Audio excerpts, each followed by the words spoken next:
But not everybody wants to write code. Smaller shops that don't have a lot of, that don't have the luxury of having development resources at their disposal, but they still want to automate and they still want to be able to get the most out of their investment. And by the way, we don't, all this stuff that we put up there, these enablers, they're no charge, not yet anyway. Myself and Audrius aren't getting any kickback for sure. But they're all up there. We're putting up the Ansible modules, and whenever we talk to customers, a lot of the time Ansible comes up because it's already in use in organizations. The Linux people are looking at how automation is going on elsewhere in the organization. They talk to the Linux systems and they say, "Oh, we use Ansible," and then the next question is, "Well, can we use that for managing the storage?" And whenever those conversations fed back up to us, we said, "Not yet, but you can." We've on our second release now, within a year. I think I talked about this last year at Dell Tech World, where we had again Skunkworks project out there, and this we had a lot of interaction from customers on that. And then some customers then wouldn't go forward unless it was something that we support. So Audrius is heading up the team that are working on the development of that. The key thing about Ansible and why we see people, besides its ease of setup and ease of getting started, is the extensibility. So there's Ansible Galaxy is the distribution platforms like their app store, where Ansible modules are published by vendors, and pretty much every vendor out there publishes something, usually going back to their API. Some of them are going into SSH. All the Linux ones are using keyless SSH. But the community out there, the help that you can get is phenomenal. So, and that's one of the reasons why we decided it was one of the platforms we would work to going forward. We fit in here. Sorry, Gina. Sorry. I have kind of an off-topic question. So you're showing us a whole bunch of tools, individual tools. And I think we found like a place on GitHub where all of the tools are stored. Yeah. So is there product management that's being directed at these? And is this did y'all pick up where the code team left off? That's me. Well, there are two questions that you asked. Is there product management? Yes. So we have a group of product managers that look after portfolio of enablers that cover all the platforms. So and that's all centralized, meaning we want to provide a consistent user experience for all Ansible modules, for all VRO plugins across all the storage arrays. So product management is centralized. Engineering is centralized. We're working closely with platform teams, with Kaushik, for example, on the Isilon automating Isilon workflows and writing CSI drivers. We're working with PowerMAX teams. So yes, there is a you guys work with the server team as well then? So do you guys have this set up and does the server team have something similar and you guys coordinate? A server team is different. We talk, but we don't necessarily align on the releases and the features. Because server and storage, although maybe they will be in the same data center, in the same environment, the use cases are different. But like we can talk to We can talk to the we have regular interlocks with the server team to. So your stuff doesn't conflict. No, it doesn't conflict, but it will complement though with the open managed modules can be used in the same. They can be used to feed information into the storage provisioning module. So like the first thing you want to do whenever you're getting ready to provision storage to a host, you need to know what's the IQN of its iSCSI adapters or the WWNs of its fiber channel port. So you can get that information through the open managed APIs and then feed that into the storage provisioning APIs, and even then goes one step further and go into the switch vendors APIs. So to do zoning if you need to, or to set up the IP routes So it, So did you guys pick up with a code team? Because they had a whole team that did this, and then they disbanded them. And you're talking about the EMC code. The EMC code, yeah. So the code team purpose was slightly different from ours. We focused specifically on Dell EMC storage portfolio.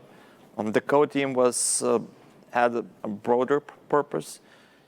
We picked on some of those projects, like Scalar or CSI driver. We picked advance it to the next level. Other projects were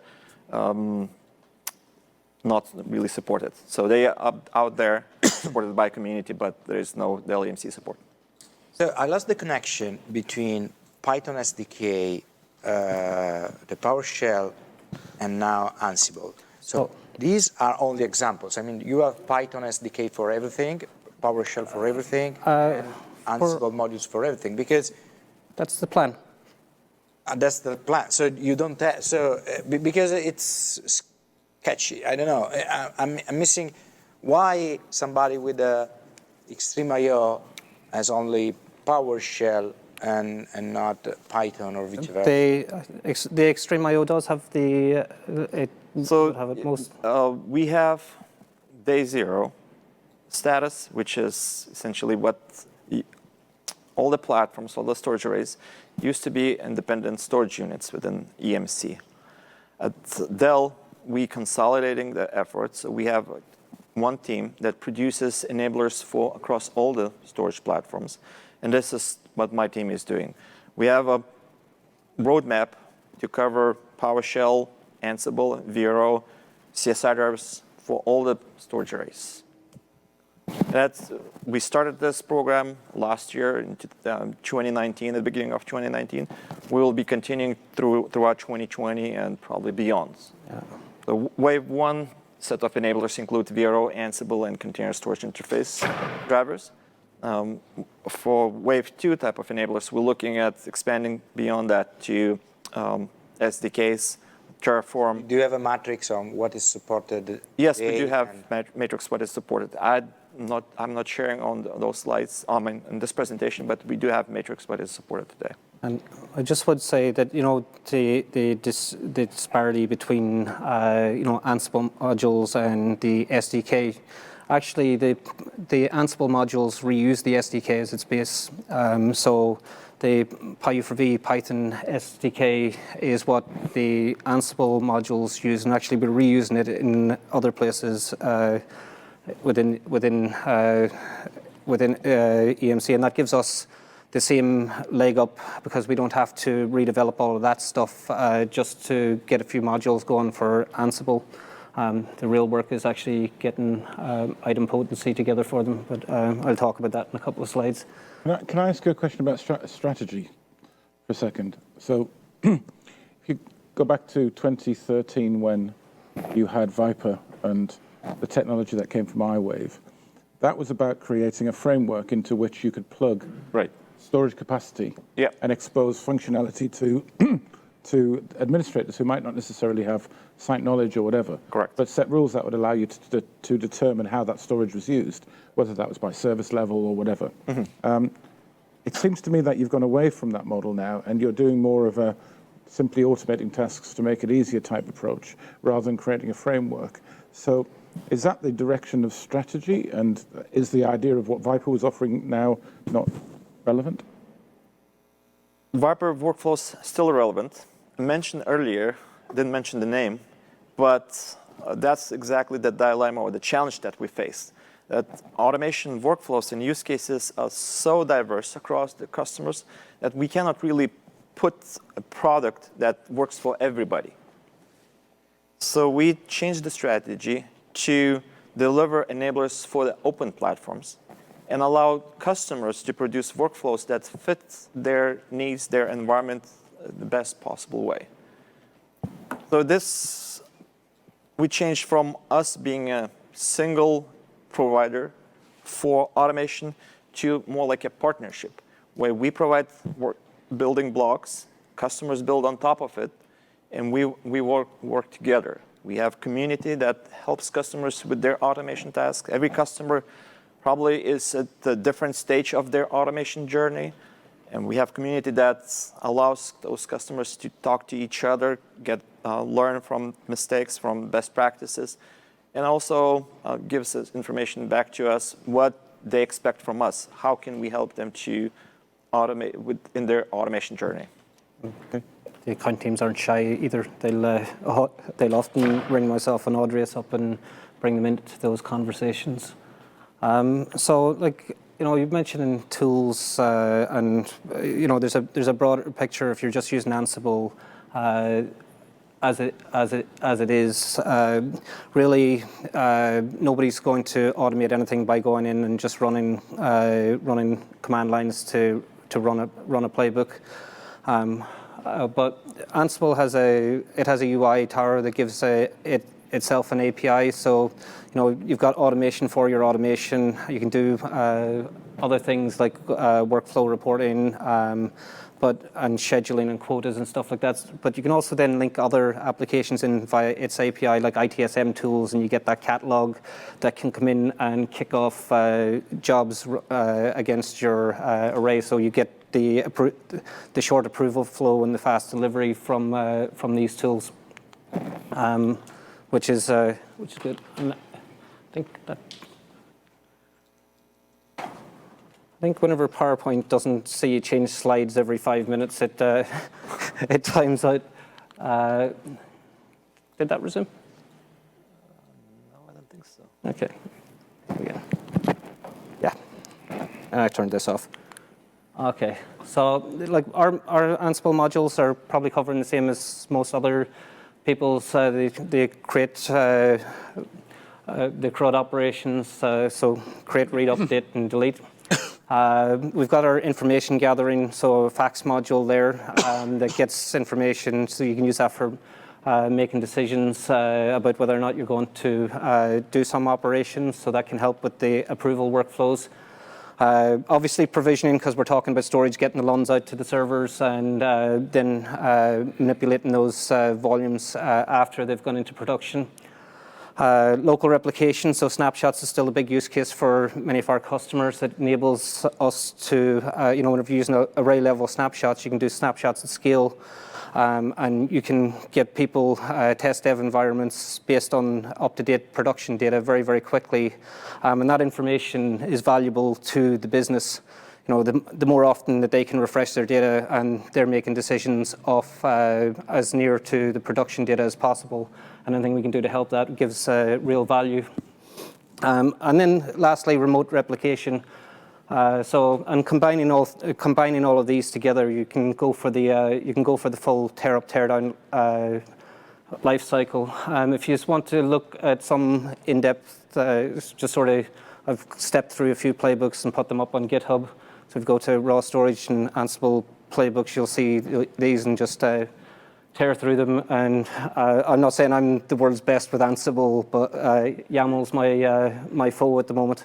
Who do you see using these? So do you see, because you started off with the DevOps piece with everything being, more devy. So do you see development, an SRE in development attached to the development team using these, or do you see the storage team using this? Well, one of the things with this is that we can actually, it is a mix, but it's the self-service elements that go with this, with the catalogs.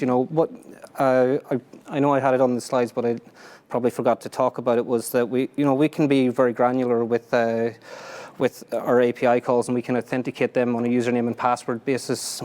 So we can let people self-serve themselves once they're there. Obviously, you'd have the DevOps team. The DevOps team will actually get the process in place and validate it before handing it over for that sort of thing. And then once you've got it out there, people can run it themselves. So take that headache off. Is that what you see happening, or do you see organizations staging things out Again, I hate giving it depends, but there is a mix. Some people are just running it and deploying it, and it gets the storage out there, and it gets it fast, and they can move on with their day. And whenever it comes to adds, moves, and changes, they're not automating that piece. They're still checking those, but it's a mix. Okay. We're seeing traditional storage. At the moment, you're talking about the community, but actually, I see Ansible PowerMAX 8 stars on GitHub. It's not many. I mean, so the community is not that large. Usually, you know, the number of downloads, the number of stars and everything suggests how, you know, popular the project is. So looks like at the moment it's mostly, I don't know how many people in your team you have, but actually PowerMAX, also the contributors are 5. Yeah, PowerMAX Ansible specifically was maintained for the long time as a community project. Paul was the author of those modules. What we did early last year, based on the customer's feedback, we took that project, refactored, and released as Dell EMC supported platform or modules. So the releases that you're seeing on the GitHub under Dell branch are fairly new. 1.0 release came out in July last year. 1.1 was released in December. So you don't see much of the people using it still, but we see lots of interest. Many customers are asking, and they'll be transitioning. They are transitioning from community-supported Pulse modules to the Dell EMC modules. And as a matter of fact, that's number one request from our customers. We hear that modules that Dell EMC releases have to be fully supported by tech support. Yeah. So they can pick up the phone, call, and get an issue resolved. Whether they do this or not, that's a different story, but that's corporate policy that they have to follow. The other thing as well is like there's a lot of requests from customers who just, you know, they want to be able to try them out in a safe environment. We're actually building into the Dell Demo Cloud. We're building out stuff for customers to be able to try them out themselves. From time to time, we do get special requests coming in where we give them an environment in our environment for testing purposes, which has been useful. As a matter of fact, one reason why we're here to promote the automation enablers, to tell our customers and to tell the world that we do have automation enablers for a variety of platforms, and customers, those are free to use, supported by Dell EMC, and they can be integrated into complex workflows. Yeah, and I think judging by the crowd and the amount of questions here, everybody's a little bit more familiar than I was whenever I got started with this stuff. But really, like the provisioning and storage automation, no matter what array you're working with, you'll create a playbook of some sort. You might go into a bit more detail and use a role for very well-defined processes, but essentially, we'll have a playbook, has a name, connects out to our API server, has some variables coming in, and it calls a bunch of modules in tasks. And modules are what we're actually providing. So it's taking the Dell EMC PowerMAX modules, executes them in order, and works to get to the end state configuration. And that's exactly what Ansible really is at its heart. It's a desired state engine, so it does the necessary without you telling it how to actually get there. You just tell it what modules you want to use and call the tasks. But it does have this notion of idempotency, and that was a little bit weird for me getting my head around that, for how does idempotency work in storage and what idempotent operations do we want to support. Because the last thing we want to do is we don't want people pulling the rug out from under anyone, so we're talking about very critical applications, especially if you're running on a PowerMAX array. So all of the modules are written to be idempotent, so they're not going to affect change unless you change the inputs. So if you run them again at the end of a play, what we get is we get a play recap that tells you the number of things that have actually changed on that run. Subsequent runs, the play recap should be 0 if nothing's changed. And that's a good way of knowing what state we're in. We're not doing the sort of rollback operations. Like I know whenever people use idempotency with switches and stuff like that, if you made made a network change, you can roll back to a different version of the playbook. We're not that advanced yet, but I don't know if we'll get there. Still, there's too many dependencies when it comes to storage. It's there's a lot that can go wrong in there. So I'll try. How do you stop users crashing into each other? We used to use spreadsheets. Oh, And you looked things up and you went, I'm having that loss. yeah, like Tick, tick, tick. I think the only way to the only way to do that really is with I think the components that you're automating that have been created with an automated process have to be managed by a naming convention, and people know that these ones are created by Ansible, so don't touch them or you're going to be in trouble. And then auditing and stuff like that has to be in place. I don't see any other way around that. It's probably going to be one of the trickiest bits, because what you said is that we've gone from a model where the storage admin may have been a group of people that Yeah. should sit in the same place, work together. Maybe there's 4 or 5 of them. Yeah. Maybe in some environments there's a lot more. Whereas now it could be a set of developers that are all over the place. Yeah. And you've given out the credentials to basically do what they like with the provisioning. No. So there's got to be standards in there. Yeah. The other ways to sort of make sure that they can't just Yeah, mock, if you know what I mean. I still think still think you're going to have approval flows there. Like some of the banks that I work with, they've got a lot of this stuff automated, but there's still Absolutely. There's still a huge amount of work to Yeah. make it work, yeah. So hopefully the fax modules and stuff like that will confirm that people are running against the same ones. Okay, I need to. Sorry, carry on. No worries. So I'm I think the modules here, everything once they're installed, you can run an Ansible doc and you get the list of the modules. You can see what's there. Again, documentation is key to all of this stuff. Like if you're having to look up a Dell EMC support site to figure out how to use something that's installed on your system, I think we've done a very bad job. So the documentation on the modules is pretty good, and we've got some examples that you can go into for all of the functionality. I like to sort of condense playbooks. If you look at any of them, I use these anchors and hooks, I think they're called, in YAML, just to condense things down. And then we call out all of our tasks. So this is going to create my storage group, create some volumes. So I think I'm doing a loop on that one, and tie everything together in a masking view. Run the playbook. The playbook will just go off and execute and do the necessary on the array, creating the storage group, creating the volumes, and adding them into it. And then that's the longest piece. And disclaimer, I did cut a few seconds out there. So this would speed up a little bit. And then we're creating all of the hosts with their worldwide names and adding them into the masking view. So play recap. First time I've run that, I'm getting 5 tasks or running 5 tasks or making changes on the system. When I go back and run it again, it's pretty much like Lightning. It's just doing REST API get calls and doing a quick check to see if what's there is there.